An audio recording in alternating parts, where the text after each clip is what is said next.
تمہارا دین کے اندر کردار کیا ہے، تمہاری فضیلت کیا ہے، حقوق کیا ہیں، تمہیں کتنا نوازا گیا ہے، اور تمہارا کردار بڑا شاندار رہا ہے، عورتوں کا بڑا تابناک اور خوبصورت کردار رہا ہے دین کے لیے ہمیشہ۔ بلکہ جتنے لوگ دین کے لیے تیار ہوئے، عالم ہوں، مجاہد ہوں، غازی ہوں، استاد ہوں، حافظ ہوں، ان سب کو تیار کرنے والی مائیں ہیں، اور وہ پوری جد و جہد کے ساتھ بھیجتی، تیار کرتی، محنت کرتی۔ انہوں نے ان کی تیاری میں بھی اور آبیاری میں بھی خوب کردار ادا کیا۔ اب یہ کہ مزید آنے والی نسل میں جو ہماری بیٹیاں ہیں، ان کو ہماری جو اسلاف میں خواتین گزری ہیں، ایک تو ان کے کردار سے ہمیں آگاہ کرانا چاہیے، تاکہ بچیاں بجائے آج کی کسی جدید عورت سے جڑنے کی بجائے وہ سیدہ عائشہ صدیقہ سے جڑیں، وہ سیدہ پاک سیدہ فاطمہ الزہرا سے جڑیں، وہ جو کنیزیں ہیں حضور صلی اللہ علیہ وسلم کے دین کی، حضرت ام سلیم کے ساتھ جڑیں، حضرت ام شریک کے ساتھ جڑیں، حضرت ام عمارہ کے ساتھ جڑیں، انہوں نے جڑنا ہو تو حضرت ام سلمہ کے ساتھ جڑیں، وہ ان سب خواتین کے ساتھ ان کا تعلق مضبوط ہو۔ اور دوسرا یہ بھی ایک بات یاد رکھیں کہ 40 50 60 عورتیں کسی جگہ نکل کے کوئی دھما چوکڑی کرتی ہیں تو وہ 22 کروڑ کے ملک میں رہنے والی ہماری پاک ماؤں کی نمائندہ کبھی بھی نہیں ہو سکتے۔ اس لیے دنیا ان کا چہرہ دیکھ کے، بلکہ ان کا مکروہ چہرہ دیکھ کے، ہمارے گھروں میں حیا کا پردہ پہن کے بیٹھنے والی عورتوں کو اس پر کبھی بھی وہ قیاس نہ کریں۔ الحمدللہ آج بھی مائیں پاک دودھ پلاتی ہیں تو رسول اللہ کا نام جپنے والے بیٹے پیدا ہوتے ہیں۔ تو اس لیے کوئی ایسی مایوسی، کوئی ایسی کمزوری، کوئی یہ نمائندہ نہیں ہے۔ یہ تو چونکہ دنیا میں ہمارے ہاں ہوتا یہ ہے کہ کوئی بندہ کوئی فضول بات کرتا ہے تو میڈیا اس کو کوریج زیادہ دیتا ہے، تو لوگ سمجھتے ہیں پتہ نہیں کیا ہو گیا۔ ایسی کوئی بات نہیں ہے، یہ تو چند لوگ ہیں، وظیفہ خار ہیں، خریدے ہوئے لوگ ہیں، اور ان کو جان بوجھ کے لا کے یہاں مسلط کیا جاتا ہے، معاذ اللہ پاکستان کی شکل دکھانے میں کچھ اپنے اس میں ملوث ہوتے ہیں تاکہ بگڑی ہوئی صورت لوگوں کے سامنے پیش کی جائے۔ یہ وطن ہے داتا علی اجویری کا اور بابا فرید الدین مسعود گنج شکر کا، یہ اللہ والوں کا وطن ہے، یہ حضرت محدث اعظم پاکستان کا وطن ہے۔ اس کے اندر اس طرح کے لوگ کس طرح پنپ سکتے ہیں؟ کوئی ان کا وجود نہیں۔ تو قرآن حکیم نے ہمیں کہہ دیا کہ جو بھی نیک عمل کرے وہ مرد ہو یا عورت ہو، تخصیص کوئی نہیں، ہو مومن، مرد ہو چاہے عورت ہو، فَلَنُحْيِيَنَّهُ حَيَاةً طَيِّبَةً، ہم اسے پاکیزہ زندگی عطا فرمائیں گے۔ اللہ کے پیارے رسول صلی اللہ تعالی علیہ وسلم نے ارشاد فرمایا، حضور علیہ السلام ارشاد فرماتے ہیں کہ مختصر سی بات ہے، مسند امام احمد بن حنبل میں، انسان کے لیے جنت میں چلے جانا نا بہت بڑی کامیابی ہے۔ کیوں؟ اس لیے کہ اللہ کا دیدار بھی جنت میں اور مدینے والے محبوب کا قرب بھی جنت میں نصیب ہوگا۔ رسول کائنات علیہ السلام کے قرب میں بھی جگہ وہی جنت میں ملے گی، وہیں سب اللہ والوں کی زیارت ہے، وہیں سب کے لیے انعامات ہے، وہیں سب کا بسیرا ہے۔ قرآن مجید نے کہا اصحاب الجنتی هم الفائزون، اصحاب الجنتی هم الفائزون، یہ جو جنتی ہیں یہ کامیاب لوگ ہیں۔ تو نبی پاک صلی اللہ علیہ وسلم نے مختصر بات ارشاد فرمائی مسند امام احمد بن حنبل میں، حضور فرمانے لگے عورت 5 نمازیں پڑھے، اپنے روزوں کی حفاظت کرے، یعنی رمضان کے روزے رکھے، فرمایا اپنے خامند کی اطاعت کرے، نماز روزے کی پابندی کرے، خامند کی اطاعت کرے اور اپنی شرمگاہ کی حفاظت کرے۔ تو حضور فرماتے ہیں پھر قیامت والے دن نہ اس کے لیے جنت کھول دی جائے گی، وہ جس دروازے سے چاہے جنت میں داخل ہو جائے۔ پھر کھول دیا اللہ تعالیٰ نے اس کے لیے۔ دو ہی باتیں، ایک یہ کہ نماز روزے کا خیال کرے، خامد کی اطاعت کرے، شرمگاہ کی حفاظت کرے، تو جنت کے جس دروازے سے وہ چاہے گی نا اس کو داخلہ دے دیا جائے گا۔ تو عورتوں نے بڑے مضبوط ایمان کا مظاہرہ کیا ہے، مضبوط ایمان کا۔ پہلی مثال دیتا ہوں جناب ہاجرہ کی۔ حضرت ہاجرہ رضی اللہ تعالی عنہا حضرت اسماعیل علیہ السلام کی والدہ ہیں، جناب ابراہیم خلیل اللہ علیہ السلام کی اہلیہ ہیں۔ میں نے پہلے بھی ایک دفعہ کہا تھا، پھر کہتا ہوں کہ آج کل نا کاکروچ دیکھ کے، چھپکلی دیکھ کے چیخ مارنا یہ خوف نہیں، یہ فیشن ہے۔ اسے پتہ چلتا ہے کہ یہ برگر فیملی ہے، اسے پتہ چلتا ہے یہ امیر لوگ ہیں، یعنی کاکروچ کھا جاتا ہے کہ چھپکلی کھا جاتی ہے، لیکن یہ نا جی وہ جی ہمارا بچہ چیخ مارتا ہے اس کو دیکھ کے، کیا مطلب ہے بڑا پڑھا لکھا ہے جی، بڑی سوبر فیملی. یہ پڑھے لکھے نہیں، یہ بزدل ہونے کی علامت. کمزور پڑنا، ڈرنا، خوف کھانا، اللہ تبارک و تعالیٰ پر ایمان رکھتے ہوئے توکل میں کمزوری کرنا، معاذ اللہ. مسلمان کا تو یہ نظریہ نہیں نہ ہوتا. اور مسلمان عورتوں کا ہر وقت رونا کہ نصیب پتہ نہیں کیسے ہوں گے، پتہ نہیں کیا بنے گا، میرا تو کچھ بان ہی نہیں رہا. جب بات کرنا رو کے کرنا، جب سنانا دکھ ہی سنانا. یہی حال ماں کا ہے، یہی بہن کا ہے، یہی بیٹی کا ہے، الا ماشاءاللہ کچھ اچھی بھی ہے. تو اس قدر زیادہ کمزور نظریات مسلمان عورتوں کے نہیں ہوتے. اور پھر ساری زندگی اگر یاد کرنا ہے تو دکھ یاد کرنا ہے، سکھ نہیں یاد کرنا. زندگی کے اندر جہاں کسی جگہ آزمائش آئی اس کا ذکر روز کرنا ہے، اور جو آسانی آئی ان کو بھول جانا ہے. حضرت ہاجرہ کو جناب ابراہیم خلیل اللہ علیہ السلام چھوٹا سا بیٹا دے کے وادی غیر ذی زرعین میں چھوڑ آئے. اتنی سی کھجوریں، ایک مشکیزہ پانی کا. اس خاتون کو وہاں کھڑا کیا، دور دور تک آبادی کوئی نہیں، جنگل کا سما ہے، پرندے تک آ کے نہیں چہکتے، کوئی چیز نہیں دنیا کی. لیکن ایمان اس کو کہتے ہیں، طاقت اس کو کہتے ہیں. کلمہ پڑھنے کے بعد کھڑا رہنا اور اپنے توکل کو مضبوط رکھنا اس کو کہتے ہیں. حضرت ابراہیم واپس لوٹ رہے تھے تو جناب ہاجرہ نے ایک سوال پوچھا، بس ایک. جناب ہاجرہ عرض کرتی ہیں، اللہ کے خلیل یہ اپنی مرضی سے چھوڑ کے جا رہے ہو کہ رب کا حکم ہے؟ میرے مالک کی میرے بارے میں یہی فیصلہ ہے، یہی رضا ہے، یا آپ اپنی مرضی سے چھوڑ کے جا رہے ہیں؟ تو جناب خلیل علیہ السلام فرمانے لگے، ہاجرہ نہیں، یہ رب کا فیصلہ ہے، یہ اللہ کی رضا ہے. تو آپ کو بخاری میں یہ لفظ ملیں گے. جناب ہاجرہ کہنے لگے پھر آپ فکر نہ کریں، اگر رب کا یہ حکم ہے تو پھر میرا رب ہمیں کبھی بھی ضائع نہیں کرے گا. یہ مضبوطی ایمان کی، یہ مضبوطی، رب پھر ہمیں کبھی ضائع. او میرے ملت کی بیٹیوں اور بہنوں، ساری امیدیں خامن سے کیوں لگاتی ہو؟ ساری امیدیں بیٹے اور بھائی سے کیوں لگاتی ہو؟ ساری امیدیں دنیا سے کیوں لگاتی ہو؟ اس طرح کرو، اپنی ساری امیدیں اپنے رب کے ساتھ وابستہ کرو. رب کی رضا پہ، رب کے فیصلوں پہ راضی رہنا سیکھو. اگر تم یہاں ٹھہر گئی نا تو تمہارے پھر آنسو بہیں گے ضرور پر اللہ کی بارگاہ میں. پھر تمہاری دعائیں کے لیے ہاتھ اٹھیں گے ضرور پر اس کا کرم طلب کر. پھر کمزور باتیں نہیں کرو گی. جس طرح ایمان عورتوں کا مضبوط تھا، اسی طرح ہماری جو اسلاف میں خواتین گزری ہیں، صحابیات، ان کا نا تبلیغ کا جذبہ بھی بڑا مضبوط تھا، بڑا مضبوط تبلیغ کا جذبہ. حضرت ام شریک رضی اللہ تعالی عنہ قبیلہ بنو عامر سے تعلق رکھتی تھی، پر مکے میں آئی ہوئی تھی. گھر گھر جا کے رسول اللہ کا دین بتاتی.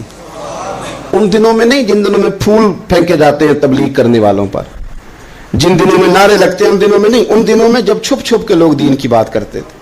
حضرت زید بن ارقم رضی اللہ تعالیٰ عنہ کے گھر میں لوگ بیٹھ کے دین سیکھتے تھے. یہ خاتون، مجھے آج کہہ لینے دیں یار، مجھے کہہ لینے دیں.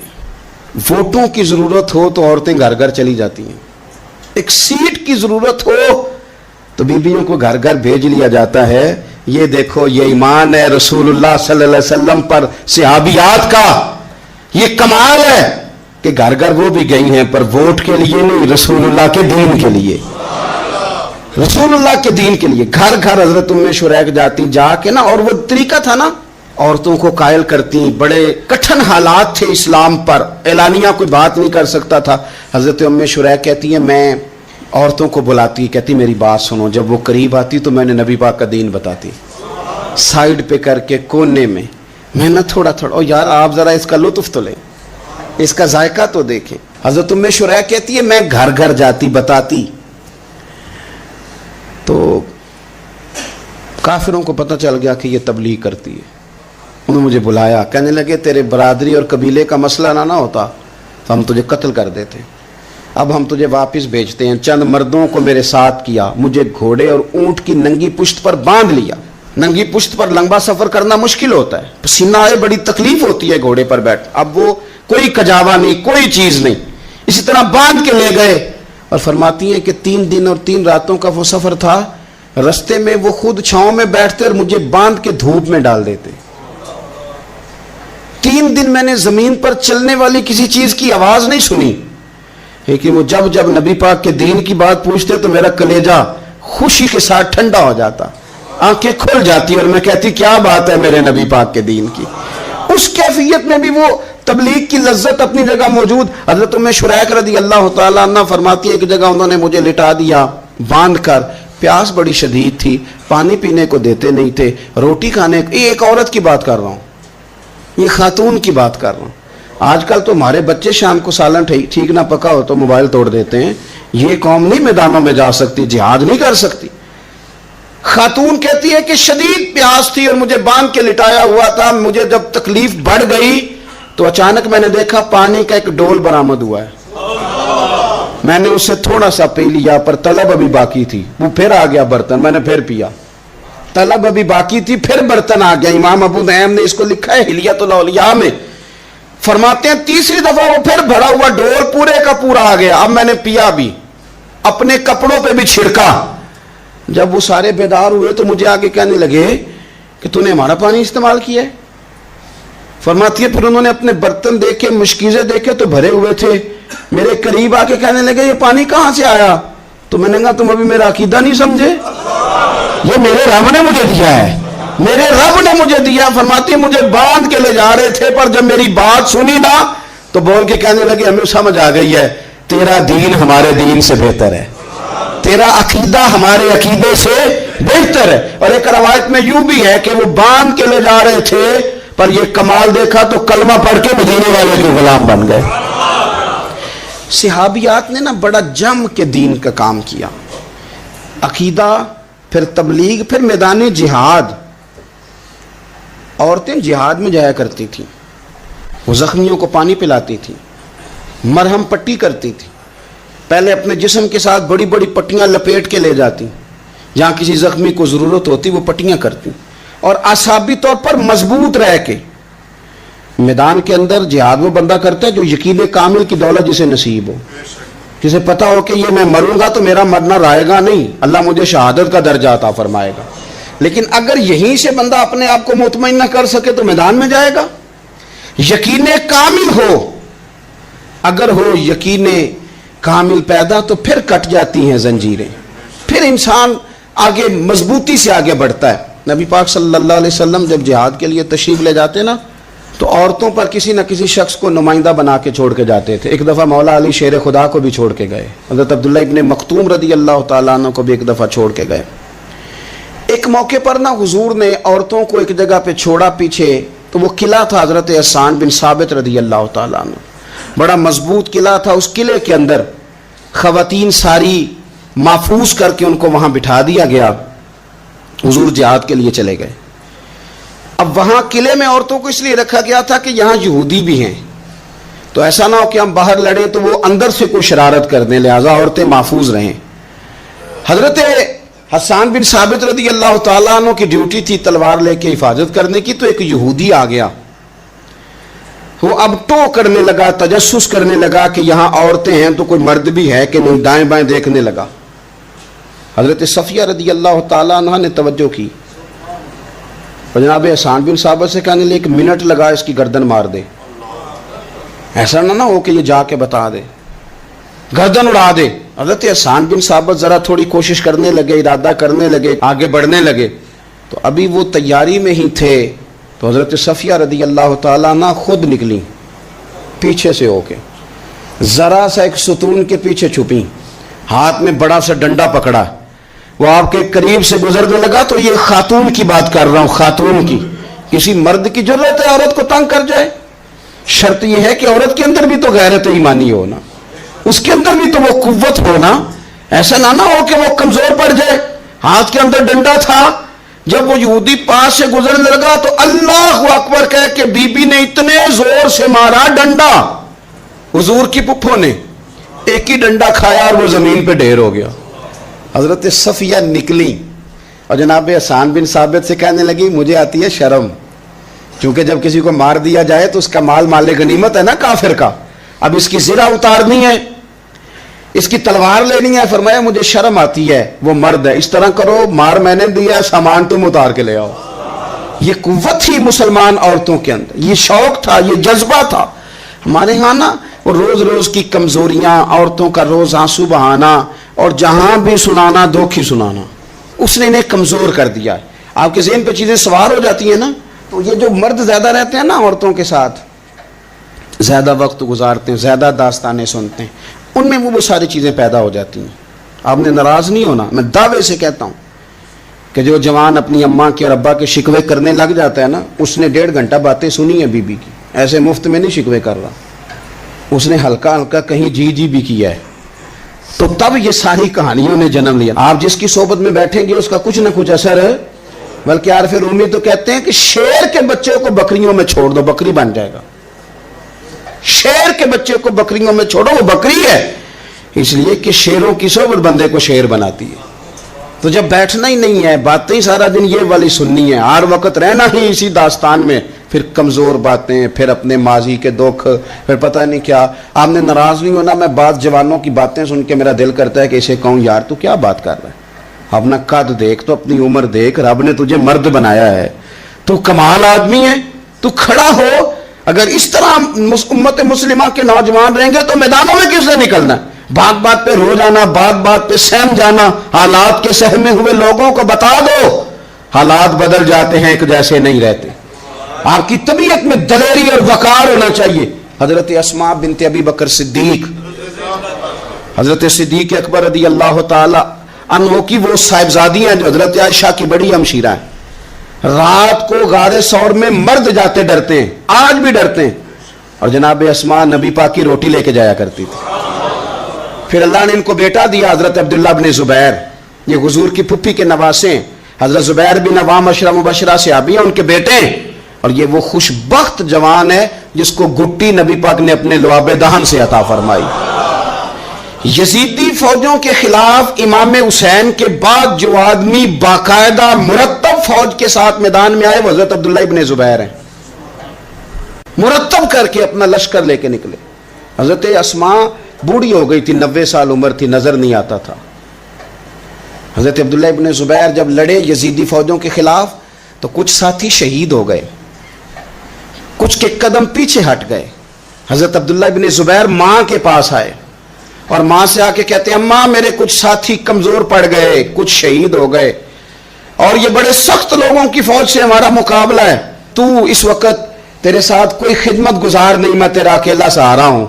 ماں تو بتا میں کیا کروں, آگے جاؤں کہ واپس مڑوں. نابینا ہیں حضرت اسماء, عمر ہے 90 سال. بیٹے کی پشت پہ ہاتھ رکھ کے کہتی ہیں پتر پہلے یہ بتا کہ تو حق پہ ہے کہ نہیں, تو حق پہ ہے کہ نہیں. ان ماں کی گود میں اسلام پلا کرتا تھا, حق پہ ہے کہ نہیں. تو حضرت عبداللہ ابن زبیر کہنے لگے اماں میں حق میں ہوں.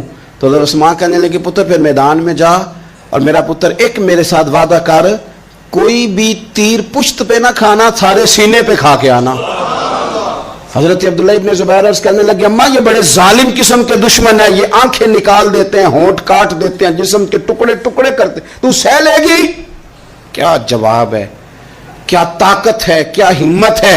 حضرت اسماء فرمانے لگی پتر بکرے کو نہ صرف ذبح ہوتے وقت تکلیف ہوتی ہے, کھال اترتے وقت کوئی تکلیف نہیں ہوتی. جا میرا بیٹا میدان میں. حضرت عبداللہ ابن زبیر شہید کر دیے گئے.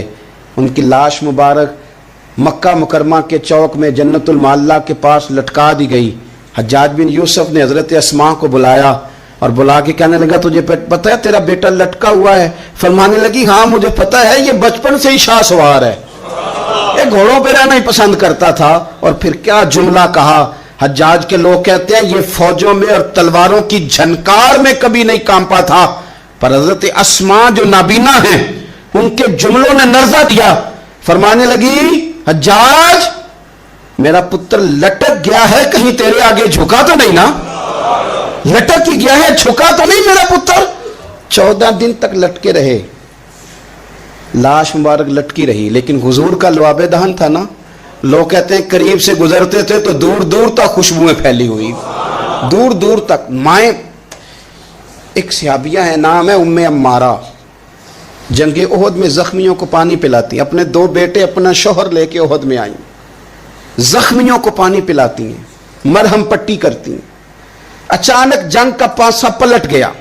وہ درے پہ جو لوگ حضور نے مقرر کیے تھے وہ غلط فہمی کی وجہ سے درہ چھوڑ گئے, حالات اور ہو گئے. عجیب سا ماحول ہو گیا. پھر یہ بھی افواہ پھیلا دی گئی کہ معاذ اللہ حضور شہید کر دیے گئے. لوگوں کے حوصلے بڑے اور رنگ اختیار کرنے لگے. حضور کے گرد تھوڑے سے لوگ رہ گئے. او میرے بھائیوں، او ملت کی بیٹیوں بہنوں، یہ ہے تمہارا انداز دین کی خدمت میں. یہ خواتین کا انداز ہوتا ہے. حضرت ام عمارہ پہلے زخمیوں کی مرہم پٹی کرتی تھی، اب سارا کچھ پھینک دیا، تلوار لی اور جا کے نا حضور کے گرد کھڑی ہو گئی. کہنے لگی آئے نا کون آتا ہے میرے کریم کے پاس، آ کے دکھائے نا کوئی. اسا کیتی ہے جان حوالے رب دے، ایسا عشق کمایا ہے اسی مرن تو اگے ہی مر گیا باہو، اسا تا مطلب نو پایا ہے. آ کے کھڑی ہو گئی. حضور فرماتے ہیں میں دائیں دیکھتا تھا تو ام عمارہ ہوتی تھی، میں بائیں دیکھتا تھا تو ام عمارہ ہوتی تھی، آگے دیکھتا تھا تو ام عمارہ، پیچھے ام عمارہ. حضور فرمانے لگے تو بہت سارے لوگوں سے سبقت لے گئی ہے، تو بڑے سارے لوگوں سے آگے نکل گئی ہے. ان کو زخم لگ رہے ہیں، تیر آ رہے ہیں، پر خاتون ہو کے ڈٹی ہوئی ہیں. رسول اللہ صلی اللہ علیہ وسلم کے سامنے کھڑی، حضور پر آنے والے تیر اپنے وجود پہ لیتی ہیں. او میرے عزیز، رسول پاک علیہ السلام نے فرمایا تجھے رب نے بڑا حوصلہ دیا ہے. اتنا گہرا زخم بازو میں آیا کہ غار بن گئی، غار. اللہ کے پیارے محبوب نے نظر کرم فرمائی. حضور نے فرمایا کچھ مانگ لے. کہنے لگی سونیا اگر میری خدمت قبول ہے تو دعا کر دیں اللہ قیامت کے دن بھی آپ سے دور نہ کرے، رب دور نہ کرے. حضور نے دعا کر دی، اے اللہ اس کو اور اس کے خاندان کو قیامت میں بھی میری رفاقت دینا. حضور کی دعا سنی تو باہر نکلی، فرمانے لگی لوگوں لو پھر میں نے اپنا مقصد پا لیا ہے، میں کامیاب ہو گئی ہوں. اب دنیا کی کوئی مصیبت بھی میرے اوپر آئے تو مجھے کوئی پرواہ نہیں، اس لیے کہ مدینے والے نے یہاں بھی کرم فرما دیا ہے، وہاں بھی کرم فرما دیا ہے. یہ طاقتیں تھیں ان خواتین کے. ایک تابعی بزرگ تھے حضرت ابو عبد الرحمن فروغ صاحب تاریخ بغداد نے لکھا ہے وہ جہاد پہ چلے گئے. 30,000 دینار اپنی بیوی کو جاتے دفعہ دے گئے. کہنے لگے لو پاس رکھ لو. اور بیٹا بھی ماں کی گود میں ہی تھا. کچھ نے لکھا پیدا ہو چکے تھے، کچھ کا کہنا ہے کہ ان کے جانے کے 1-2 ماہ بعد بیٹے کی ولادت ہوئی. اور بیٹے کا نام کیا ہے؟ ربیہ بن ابو عبد الرحمن. اور یہ بیٹے وہ ہیں جو حضرت امام مالک جیسے لوگوں کے استاد ہیں، حضرت حسن بصری جیسے لوگوں نے ان سے پڑھا. خود جہاد پہ چلے گئے. آج تو فوجیوں کی نوکری ہے نا جی، ان کا یہ نظام ہے کہ وہ جاتے ہیں، انہیں تنخواہ ملتی ہے، چھٹی پہ آتے ہیں. اس زمانے میں یہ تھا کہ مال غنیمت سے حصہ ملتا تھا، اور فتوحات کا یہ طریقہ تھا کہ یہ علاقہ فتح ہوا تو آگے چلے گئے، وہ فتح ہوا تو آگے چلے گئے، وہ فتح ہوا تو آگے چلے گئے. کسی نے لوٹنا ہے تو پابندی نہیں تھی، لوٹ سکتا ہے. کچھ لوگ جہاد میں ہی رہتے تھے. حضرت ابو عبد الرحمن فروغ 27 سال جہاد میں رہے. 27 سال. یہاں تو خاون باہر ہو تو بہت ساری عورتیں کہہ دیتی ہیں کہ تیرے ابے نے نظر پیسے کمائے. مصیبتیں تو ساری میں نے دیکھی معاذ اللہ. بعض جگہ، سب نہیں لیکن بعض جگہ کہہ دیتی ہیں کہ وقت تے سارے میں کیتے. 27 سال شوہر چلا گیا، واپس نہیں آیا، 30,000 دینار دے کے چلے گئے. 27 سال کے بعد خیال آیا گھر کا. اب بیٹا محدث بن گیا، عالم بن گیا. اور کمال یہ کہ رہتے کہاں تھے؟ حضور کے مدینے میں، مدینہ النبی میں، مدینہ منورہ میں صلی اللہ تعالی علیہ وسلم. اور ان کے صاحبزادے حضرت ربیہ یہ مسجد نبی میں، حضور کی مسجد میں بیٹھ کے نبی پاک کی حدیث پڑھایا کرتے. آئے گھر، دروازے پہ دستک دی، صاحبزادے نے دروازہ کھولا. نہ باپ بیٹے کو پہچانتا ہے، نہ بیٹا باپ کو. جناب ابو عبد الرحمن اندر داخل ہونے لگے تو صاحبزادے نے کہا بوڑھے میاں میرے گھر میں بغیر اجازت کے کیوں داخل ہو رہے ہیں؟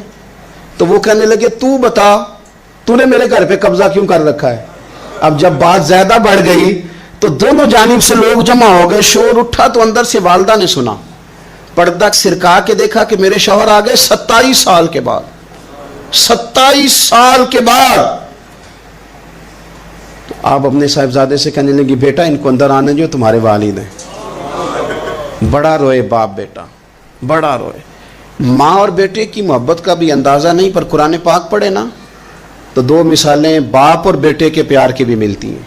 ایک حضرت یعقوب علیہ السلام کا جناب یوسف سے پیار، اور ایک حضرت ابراہیم کا حضرت اسماعیل سے پیار، اور جناب اسماعیل کی جناب ابراہیم کی فرما برداری کی مثال. اس کا بھی جواب کوئی نہیں. باپ اتنا رو رہے ہیں اور بیٹے کی یاد میں، اس کا بھی اندازہ کوئی نہیں کر سکتا. باپ بیٹا مل کے بڑا روئے. عصر کی نماز کا وقت ہو گیا. حضرت ربیہ جو محدث ہیں وہ وضو کر کے مسجد شریف چلے گئے. یہ ابھی چونکہ سفر سے آئے تھے, انہوں نے کھانا وانا کھایا, تھوڑی دیر بیت گئی تو یہ نہیں پوچھا پیچھے حال کیا رہا. پوچھتے ہیں اپنی بیوی سے میرے 30,000 دینار کہاں ہیں.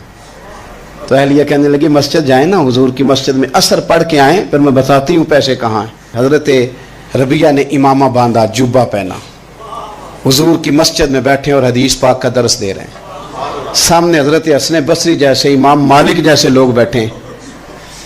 حضرت ابو عبد الرحمن فروغ جو ان کے والد تھے, عصر کی نماز پڑھ کے نا تو پوچھتے ہیں ایک شخص سے, یہ کون ہے نوجوان کالی داڑھی والا, عمر زیادہ نہیں پر کس طرح شوق سے حضور کا دین بیان کر رہا ہے, کون ہے؟ تو بتانے والے نے کہا کہ حضور ایک نا ابو عبد الرحمن نام کے بزرگ ہیں, وہ 27 سال سے جہاد میں گئے ہوئے, یہ ان کا بیٹا ہے. یہ سنا کہ میرا پتر اتنا بڑا عالم, چھم چھم آنسو بہے, داڑھی بھر گئی آنسو. حضور کی مسجد میں تشکر کے آنسو, خوب روئے خوب روئے. اٹھے گھر گئے اور جب آنسوؤں بھرا چہرہ لے کے گھر آئے تو اماں ساری بات ہی سمجھ گئی. کہنے لگی دیکھا ہے وہ بیٹے کو حدیث پڑھاتے, اب پتہ چلا میں نے آپ کے 30,000 دینار کہاں خرچ کیے, میں نے آپ کا پیسہ ضائع تو نہیں کیا. تو حضرت ابو عبد الرحمن فروغ فرمانے لگے رب تجھے صلہ دے اور میری طرف سے بھی دے, تو نے تو کمال کر دیا ہے. حدیث تیرا بیٹا پڑھا رہا تھا اور قد میرا اونچا ہوتا جا رہا تھا, سبق تیرا بیٹا دے رہا تھا اور یوں لگ رہا تھا کہ درجے میرے بلند ہو رہے ہیں. تو ماؤں نے کمال کیا, انقلاب کیا, بیٹیوں نے بہنوں نے دین کے لیے ہمیشہ اپنا کردار پیش کیا ہے. لہذا ان چند ایک وظیفہ خار اور ناپاک عزائم والے لوگوں کو سامنے رکھ کے ملت کی بیٹیوں کو قیاس نہ کیا جائے. آخر دعوانا الحمدللہ رب العالمین.